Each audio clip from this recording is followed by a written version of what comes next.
नमस्कार बच्चों, मैं ओझा सर क्लास में आप सभी का स्वागत करता हूं। आज हम जिस चैप्टर को देखने जा रहे हैं इस वीडियो में, वो आपका जेसीईआरटी द्वारा प्रदत्त जो पुस्तक है, जो झारखंड के विद्यालयों में पढ़ाया जाता है, सुभाषिका भाग 3, इसी का आज 15वां चैप्टर हम लोग देखेंगे, गीतामृतम। ये गीतामृतम जो है काफ़ी प्रसिद्ध है। आपको पता होगा कि गीता वास्तव में महाभारत जो एक बहुत बड़ा महाकाव्य ग्रंथ है, उसी का एक अंश है। जिस महाभारत में श्री कृष्ण ने अर्जुन को गीता का उपदेश दिया था। वास्तव में इसे अमृत इसलिए कहा गया, गीता का जो शीर्षक दिया गया है गीतामृत, गीता रूपी जो अमृत है, वास्तव में इसमें अमृत का काम होता है लोगों को जीवन प्रदान करना। यहाँ भी इस गीता के उपदेश से ज्ञान रूपी अमृत लोगों को प्रदान किया गया है। तो किस रूप में प्रदान किया गया है, इसकी चर्चा आज हम लोग करेंगे इस पाठ में। तो चलिए शुरू करते हैं।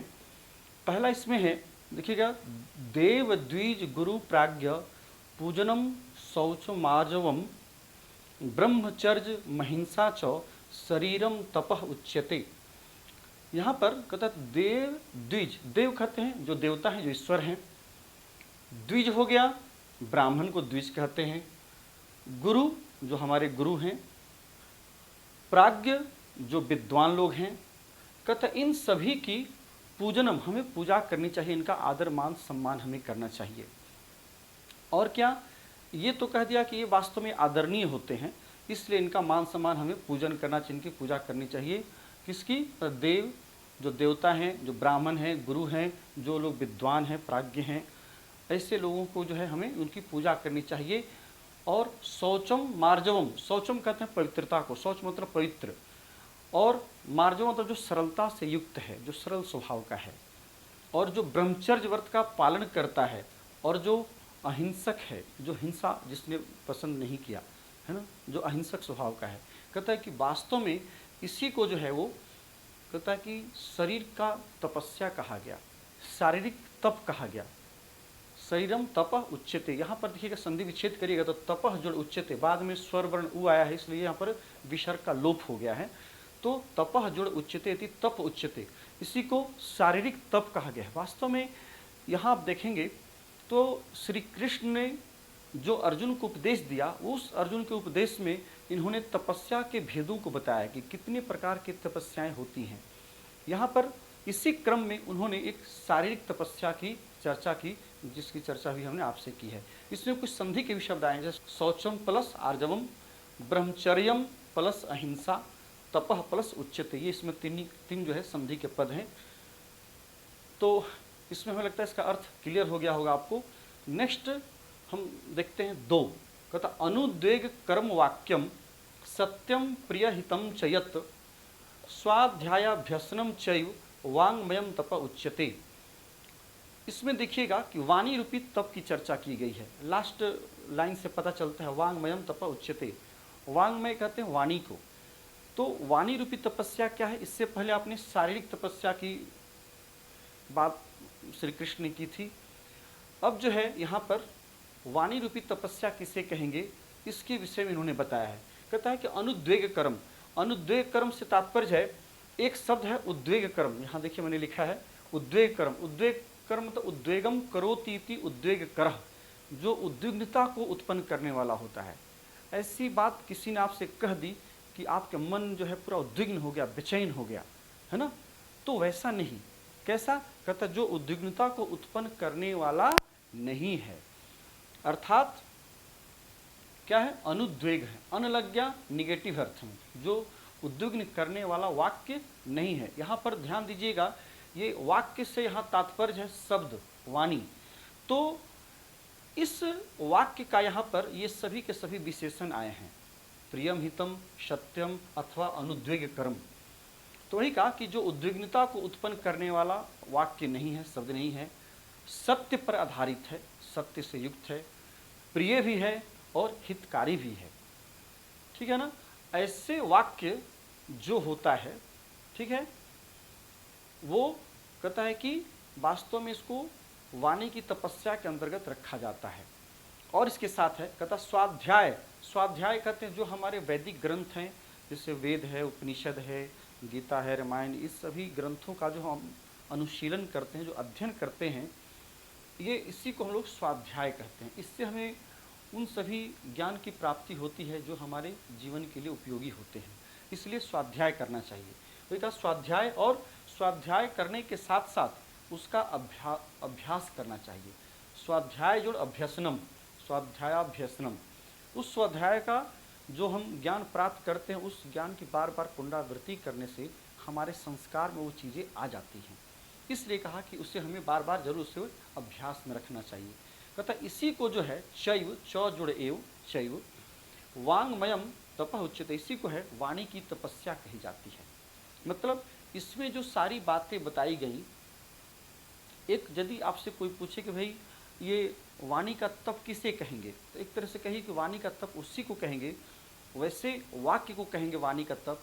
वास्तव में है क्या ना कि वाणी का तप से तात्पर्य यदि हम और इसको यदि थोड़ा सा विस्तार में देखें तो उसे कहते हैं उसके वाणी पर कंट्रोल नहीं है, नियंत्रण नहीं है, उसे बोलने नहीं आता है, मतलब उसने वाणी की तपस्या नहीं की है। मतलब यदि वो वाणी को अपने संतुलित रूप से यदि प्रयोग करता तो वाणी का बहुत ज़्यादा लोगों के ऊपर या समाज के ऊपर प्रभाव पड़ता है, ठीक है ना, क्योंकि शब्द को ब्रह्म कहा गया है, तो इसलिए शब्द का लोगों के ऊपर बहुत उसका असर प्रत्यक्ष या अप्रत्यक्ष रूप से पड़ता है। तो वही कहा कि वास्तव में वाणी का तप हम उसी को कहेंगे, वैसी वाणी जो उद्विग्नता को उत्पन्न करने वाली नहीं है, है ना। वाणी से मतलब वाक्य कहें, शब्द कहें, तो वैसे वाक्य अथवा वैसे शब्द जो उद्विग्नता को उत्पन्न करने वाला नहीं है, जो बेचैनी को उत्पन्न करने वाला नहीं है, सत्य पर आधारित है, प्रिय भी है। जो आपको अगर कोई कहता है कोई बात तो आपको बड़ा ही सुनने में आनंद आता है, प्रिय लगता है, और आपके लिए फायदेमंद भी है, लाभकारी भी है। हितम, हितम मतलब हितकारी, लाभकारी है, ठीक है। और क्या कहता है स्वाध्याय, और उस स्वाध्याय का बार बार अभ्यास यदि करते हैं तो इसी को जो है वाणी का तप कहा जाता है, ठीक है। अब चलिए तीसरा, इसके हम लोग संधि विच्छेद को यहाँ देख सकते हैं। स्वाध्याय जोड़ अभ्यसनम, च जोड़ एव, वाक जोड़ मयम, वांगमयम। तीसरा है मनः प्रसादः सौम्यत्वम मौनमात्म विनिग्रहः भाव संशुद्धि रित्येत तपो मानसम उच्यते। यहाँ भी कुछ संधि के ऊपर देखिए, कहता मौनम जोड़ आत्म विनिग्रह, भाव संशुद्धि जोड़ इति जोड़ एतत् जोड़ तपः, और मानसम जोड़ उच्यते। इसमें जो संधि वाले पद आए हैं उसको मैंने वहाँ लिख दिया है। अब यहाँ शब्दों को आप तोड़कर देखिए, कहता कि इसमें देखिएगा कि मानसिक तपस्या क्या है। पहले हमने देखा शारीरिक तपस्या, दूसरे में देखा वाणी की तपस्या, तीसरे श्लोक में जो है मानसम तपः, मतलब मन की तपस्या क्या है। वास्तव में मन से यदि हम तपस्या अगर करें तो वो मानसिक तपस्या कैसे होती है, तो इसके विषय में यहाँ श्री कृष्ण ने अर्जुन को उपदेश के रूप में बताया है। कहता है कि मानसिक तपस्या उसी को कहेंगे जो मनः प्रसादः, जो मन को प्रसन्न करता है, ठीक है ना। मन के प्रसाद से मतलब संतुष्टि, मन की जहाँ आपकी संतुष्टि मिल गई वहीं आपको सबसे बड़ा सुख की प्राप्ति होती है। वास्तव में कोई हम तपस्या करते हैं तो अपने लक्ष्य और सुख की प्राप्ति के लिए करते हैं। कोई क्षणिक सुख चाहता है, कोई सदा के लिए सुख चाहता है। तो पहले के ऋषि मुनि जो तपस्या करते थे सर्वदा सुख की प्राप्ति के लिए करते थे, है ना, इस झंझावत से मुक्त होकर के। तो यहाँ है कहते मनः प्रसादः, कहता है मन कैसा हो, संतुष्ट होना चाहिए, ठीक है। और क्या दूसरा इसमें बताया कि सौम्यत्वम, सौम्यत्वम में सौम्य शब्द है, सौम्य से मतलब है सरलता, और इसमें त्व प्रत्यय लगा है भाव अर्थ में, तो सौम्यत्व शब्द बना। यहाँ मैंने लिखा दिया सौम्य जोड़ त्व, सौम्यत्व। कहता है जो सरलता से युक्त है, और क्या मौनम, जो शांत स्वभाव से युक्त है, मौन मतलब शांत होना, और आत्म विनिग्रह, आत्म विनिग्रह मतलब आत्म संयम, अपने आप पर अपने इंद्रियों पर नियंत्रण प्राप्त करके रखना, उसी को हम लोग आत्म संयम कहते हैं। तो आत्म संयम जो है उसी को आत्म निग्रह मतलब नियंत्रणम, निग्रह कहते हैं नियंत्रण को, कंट्रोल, अपने आप पर नियंत्रण करना, कंट्रोल करना, इसी को आत्म विनिग्रह कहा गया। और क्या भाव संशुद्धि, भावों में आपके मन की जो भावनाएं हैं वो कैसी होनी चाहिए, शुद्ध होनी चाहिए, उसमें शुद्धिकरण होनी चाहिए। कहता इति एतत् तपः, इति जोड़ एतत् जोड़ तपः, कहता इसी को जो है मानसम तपः, इसी को मानसिक तप उच्यते कहा गया है, कहा जाता है। ठीक है, कहने का तात्पर्य है कि मानसिक तपस्या के लिए आपके मन की संतुष्टि जरूरी है, आपके स्वभाव में सरलता होनी आवश्यक है, आपका स्वभाव शांत होना चाहिए, आपको अपनी इंद्रियों पर नियंत्रण होना चाहिए, आपकी भावनाएं जो है, आपके मन की जो प्रवाह है, जो भावनाएं हैं वो शुद्ध है, छल प्रपंच से रहित है, आपके मन में कोई छल प्रपंच नहीं होना चाहिए, उससे आप मुक्त हैं। तो उसी को हम लोग भाव संशुद्धि कहते हैं। कहते हैं ये सभी के सभी गुण जिसके मन में है उसी को जो है मानसिक तपस्या कहते हैं। ठीक है, हमें लगता है कि स्पष्ट हो गया होगा आपको, इसमें कहीं कुछ ज़्यादा परेशानी नहीं होनी चाहिए। इसलिए कहा कि मानसम तपह मानसम उच्यते, उसी को जो है मानसिक तपस्या कही जाती है। ठीक है, इसको संधि को हम लोगों ने देख लिया है। अब चलिए फोर्थ, कहता है युक्ताहार विहारस्य युक्त चेष्टस्य कर्मसु युक्त स्वप्न अवबोधस्य योगो भवति दुःखहा। कहता है कि यहाँ पर आप देखें तो आहार की चर्चा यहाँ पर श्री कृष्ण ने अर्जुन को किया है कि वास्तव में हमें किस किस प्रकार के व्यवहार जो हैं हमें करने चाहिए और उस व्यवहार से हमारे योग को क्या लेना देना है। जो योगाभ्यास हम करते हैं वास्तव में उस योग का जो प्रारंभिक स्टेयर्स है, जो सीढ़ी है, वो इसी श्लोक में यहाँ बताया गया है कि यदि हम योग ध्यान करते हैं, योगाभ्यास करते हैं, तो उसके लिए पहला जो आधारशिला है, जो पहली सीढ़ी है, वो क्या है। तो ये कहा युक्त, युक्त से मतलब उचित, जो समुचित होता है। कैसा, तो उचित आहार और विहार, विहार करना मतलब भ्रमण करना या फिर आनंद प्रमोद कह सकते हैं, आनंद प्रमोद। कहता उचित आहार और उचित आहार विहार है ना, आनंद प्रमोद होना चाहिए। युक्त चेष्टस्य कर्मसु, आपके कर्मों में, आपके जो कार्य हैं, आपके जो कर्म हैं, उसमें आपकी उचित चेष्टा होनी चाहिए, समुचित चेष्टाएं होनी चाहिए। मतलब अगर किसी काम को करना है तो आपको पूरी तरह से जब आप सचेष्ट होते हैं तब वो काम में आपको, उस काम में आपको सफलता प्राप्त होती है। तो यहाँ भी वही बात है, वही कहा युक्त चेष्टस्य कर्मसु, कर्मों में आपकी उचित चेष्टाओं का होना। और क्या, युक्त स्वप्न अवबोधस्य, युक्त मतलब उचित निद्रा, स्वप्न से मतलब है निद्रा का। यहाँ देखिए स्वप्न जोड़ अवबोधस्य, यहाँ हमने लिख भी दिया है युक्त स्वप्न जोड़ अवबोधस्य, युक्त जोड़ आहार विहारस्य। तो इसलिए कहा कि युक्त स्वप्न, स्वप्न से, स्वप्न हम कब देखते हैं, जब हम सो जाते हैं, जब हम निद्रा में रहते हैं तब हम स्वप्न देखते हैं। तो यहाँ पर स्वप्न से मतलब निद्रा का है, नींद का है। तो कहता है कि उचित नींद होनी चाहिए। जो योगी व्यक्ति होता है, जो योग सिद्ध पुरुष होते हैं, उनकी निद्रा बहुत ही संतुलित होती है। मतलब कि ये नहीं कि शाम को 8 बजे सोए तो सुबह 8 बजे तक 10 बजे तक सोए हुए हैं, सो नहीं। उनकी एक हर समय का उनका एक नियंत्रण होता है। ब्रह्म मुहूर्त में उठना, योगाभ्यास करना। तो वो उस योगाभ्यास को आप तब करेंगे जब आप उचित समय पर उठेंगे। परम ब्रह्म परमात्मा का ध्यान करना ये तब कर सकते हैं जब आपका वातावरण शांत हो। तो इन सभी चीज़ों के लिए ज़रूरी है कि आप जो है उचित निद्रा लें और उचित समय पर आप जागरण भी करें, है ना। अवबोधस्य, अवबोध मतलब होता है जागृत होना, जागना। कहता इसी को जो है, इसी को योगः भवति, यही जो है योग होता है, जो दुःखहा, सभी दुखों को हरण करने वाला होता है, सभी कष्टों को समाप्त करने वाला होता है। और वो कौन सा होता है, जो योगी व्यक्ति होता है वही इन चीज़ों को, उन सभी दुखों से पार पा सकता है। तो जरूरी है कि यदि आप एक योगी व्यक्ति बनना चाहते हैं, एक योग सिद्ध पुरुष बनना चाहते हैं, यदि आप योगाभ्यास की बात करते हैं, तो उसके लिए सबसे प्रथम जो सोपान है, जो सीढ़ी है, वो यही है कि आपका उचित आहार होना चाहिए। आहार से मतलब है आप जो भोजन में लेते हैं किस प्रकार का आहार लेते हैं, है ना। सात्विक आहार है या असात्विक आहार है। सात्विक आहार से मतलब हो गया वैसे जो फल फूल इत्यादि, जो मांस मदिरा से जो हटकर है ना, जो लोग मांस मदिरा इत्यादि खाते हैं उसको हम सात्विक आहार या भोजन नहीं कहते हैं। तो इसलिए आपका जो आहार होना चाहिए वो पूरा सात्विक होना चाहिए, उचित होना चाहिए, है ना। आपका जो आनंद प्रमोद, आपसे आपको मानसिक सुकून शांति की प्राप्ति होती है, आपके अपने कार्यों के प्रति सचेष्ट होना होता है। तो ये सारी चीज़ें जो हैं, समय पर सोना, समय पर उठना, उचित निद्रा को लेना, ये सभी योगाभ्यास होता है।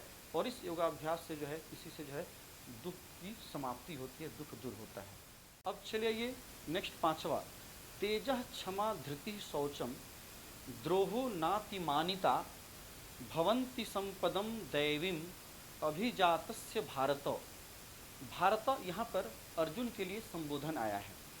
श्री कृष्ण ने अर्जुन से कहा कि हे भारत, भारत हे भरत वंश में उत्पन्न अर्थात अर्जुन क्या है, कहता है कि संपदम दैवीम अभिजातस्य, कहता है कि कुछ लोग ऐसे होते हैं जो दिव्य पुरुष होते हैं, जो उन्हें दैविक शक्तियाँ प्राप्त होती हैं, उनके विचार जो हैं वो बड़ा ही दैविक रूप से उसके अंदर गुण होते हैं और दैविकता से युक्त होते हैं। तो उसी के विषय में यहाँ कहा गया है, उन्होंने आगे बताया है कि तेजः क्षमा, तेज उस व्यक्ति के अंदर तेज होता है, क्षमा करने का स्वभाव होता है, क्षमाशील स्वभाव होता है, धृति, धृति मतलब धैर्यवान होता है, धैर्य, शौचम, शौच मतलब पवित्रता, शौच मतलब पवित्रता, उसके विचारों में पवित्रता होती है, और अद्रोहो, अद्रोह द्रुह धातु है, द्रुह धातु मतलब होता है ईर्ष्या करना, द्वेष करना। तो अद्रोह हो गया जो ईर्ष्या या द्वेष नहीं करता हो, इस प्रकार का जिसका विचार है, जिसका स्वभाव है, ऐसे द्रोह वाला। और क्या, न अति मानिता, अत्यधिक जो है वो मानिता, न अति मानिता, न मतलब नहीं, अति मानिता मतलब अत्यधिक अभिमानी, अभिमानी अथवा अहंकारी या घमंडी कह सकते हैं। तो अत्यधिक वो अभिमानी नहीं होना चाहिए, ठीक है। और क्या कहता है, यदि ये सभी गुण जिसमें है, कहता है कि वो जो संपदम, वो जो गुण कहलाता है वो दैविक संपदम, उसी को जो है हम लोग दैविक गुण कहते हैं। वही दैविक गुण होते हैं जो दिव्य पुरुष में ही पाए जाते हैं। सो हे भारत, हे भारत, भारत में हे अर्जुन, तुम भी इन दिव्य गुणों को अपने अंदर उपार्जित करो, ताकि तुम अपने आप को एक दिव्य पुरुष बना सको, ठीक है ना। तो इसके लिए जरूरी है कि इन सभी चीज़ों को तुमको, इन सभी गुणों को तुमको अपने आप में धारण करना होगा। तुमको तेजस्वी बनना होगा, क्षमाशील बनना होगा, धैर्यशाली भी होना होगा, है ना। पवित्रता से, आचरण में पवित्रता लानी होगी, लोगों से विद्वेष या द्वेष की, ईर्ष्या की भावना तुमको त्यागना होगा, तुमको अपना अभिमान त्यागना होगा। ये सारी चीज़ें जब तुम्हारे अंदर होगी तो ये सभी गुण जो है वो वास्तव में दैविक गुण कहे जाते हैं। तो इन दैविक गुण की प्राप्ति जो है इन्हीं सभी गुणों से होती है। इसलिए तुम्हें जो है इन सभी गुणों को प्राप्त करना चाहिए। इसमें जो आए हुए जो संधि के पद हैं वो मैंने लिख दिया, शौचम जोड़ अद्रोह, अद्रोह मतलब जो ईर्ष्या रहित है, ठीक है, न अति मानिता, और दैवीम जोड़ अभिजातस्य, ठीक है। अब इसमें लास्ट श्लोक है, तथा आयु सत्व बलारोग्य सुख प्रीति विवर्धना रस्या स्निग्धा स्थिरा हृदया आहारा सात्विक प्रिया। कहता है कि आयु दीर्घ होती है, आयु, उनकी आयु दीर्घ होती है, वो सत्व, बल और आरोग्य, ठीक है ना। सत्व से मतलब है पूरी तरह से प्राणियों के प्रति उदारता रखना, है ना, या सत्व गुण से युक्त होना, सत्व बल की उनमें अधिकता होती है, वो बलवान होते हैं, ठीक है ना। बल और आरोग्य, आरोग्य मतलब निरोग होना, स्वास्थ्य को प्रदान करना, स्वस्थ होना। और क्या, सुख, उन्हें सुख की प्राप्ति होती है। और वो प्रीति विवर्धना, सुख और प्रीति को बढ़ाने वाला होता है, ठीक है ना। प्रीति से मतलब है तृप्ति, संतुष्टि, है ना। तो सुख और प्रीति को, तृप्ति को, वो संतुष्टि को बढ़ाता है, विवर्धना, बढ़ोतरी करता है। और क्या, वो फिर क्या करता है, और कहता है कि रस्याह स्निग्धा, रस युक्त और स्निग्ध जो चिकने जो भोजन होते हैं, और स्थिर तथा हृदय को लुभाने वाला, हृदय को पसंद आने वाला वो आहार होता है, जो कि सात्विक प्रिया, जो सात्विक लोगों को प्रिय होता है, ठीक है। तो जिन लोगों को, सात्विक लोगों को प्रिय होता है, उन्हें यही सारी चीज़ें प्रिय होती हैं, और वो यदि उनको ये प्रिय होती है तो उनसे यही लाभ होता है कि वो दीर्घायु होते हैं, सत्व बल, निरोग रहते हैं। इन सभी चीज़ों की उनके अंदर सुख और संतुष्टि की उत्पत्ति होती है, उनके अंदर बढ़ोतरी होती है, और पूरी तरह से स्वस्थ और निरोग और सत्वगुण से युक्त होते हैं, ठीक है। यहाँ पर यदि ये जो सत्व शब्द है, इस पर आपको विशेष ध्यान देना चाहिए। सत्व एक और इसका अर्थ हम ले सकते हैं जो गीता में दिया गया है, सत्व से है जो पूरी तरह से जो शुद्ध करने वाला है, ठीक है ना, जो पूरी तरह से शुद्धि करने वाला है आपके विचारों को, उससे भी हम लोग सत्व कहते हैं। तो ये जो सत्व गुण आपके अंदर आता है तो आपके विचार ऑटोमेटिक जो है स्वाभाविक रूप से वो शुद्ध हो जाता है ना। जो लोग सात्विक आहार लेने वाले होते हैं उनके बल में बढ़ोतरी होती है, वो आरोग्य होते हैं, वो निरोग होते हैं, स्वस्थप्रद होते हैं। तो ये और सुख और संतुष्टि की वो बढ़ोतरी करने वाले होते हैं सभी के सभी। वो रस से युक्त और स्निग्ध तथा स्थिर रहने वाला जो आहार है, जो सदा आपके शरीर में स्थिर रहता है, जो लगने वाला होता है, स्थिर मतलब जो आपके शरीर में लगने वाला होता है ऐसे, और हृदय मतलब हृदय को लुभाने वाला होता है, हृदय को लाभ पहुंचाने वाला होता है, ऐसे आहार जो है सात्विक कृपया सात्विक लोगों के लिए प्रिय होता है। तो आज के इस क्लास में हम लोगों ने देखा इन 6 श्लोकों को जो कि गीतामृतम के अंतर्गत आया। वास्तव में वो बच्चे जो इस क्लास में पढ़े उन्हें इन सभी गीता के श्लोकों को याद भी कर लेना चाहिए, इसके अर्थों को भी जानना चाहिए, क्योंकि बहुत ही महत्वपूर्ण है, अपने जीवन में काफ़ी उपयोगी होता है। चलिए, जिन बच्चों ने हमारे चैनल को सब्सक्राइब नहीं किए हैं, लाइक नहीं किए हैं, शेयर नहीं किए हैं, जरूर करें और अपने मित्रों में भी शेयर करें ताकि उन्हें भी अधिक से अधिक लाभ मिल सके। फिर नेक्स्ट वीडियो में आपसे हमारी मुलाकात होगी। इसके प्रश्न उत्तर भी ये आपको बता दें कि आपका नया सिलेबस जो JCRT के द्वारा जो है वो जारी कर दिया गया है और उसमें यही एक लास्ट चैप्टर बचा हुआ था जिसको आज मैंने कंप्लीट किया है। इसलिए हमारे चैनल में जा कर के आप देखेंगे तो वहाँ पूरा का पूरा आपको मिल जाएगा, सारा आपके बुक से लेकर के व्याकरण से लेकर के सारी वीडियो वहाँ पर उपलब्ध हैं। ओझा सर क्लासेस में आप देखेंगे तो क्लास 8 से लेकर के और व्याकरण जो भी है, ठीक है, उन्हें आप ज़रूर देखिए और अपने ज्ञान को बढ़ाने का प्रयास करिए। चलिए, बहुत बहुत धन्यवाद, थैंक यू।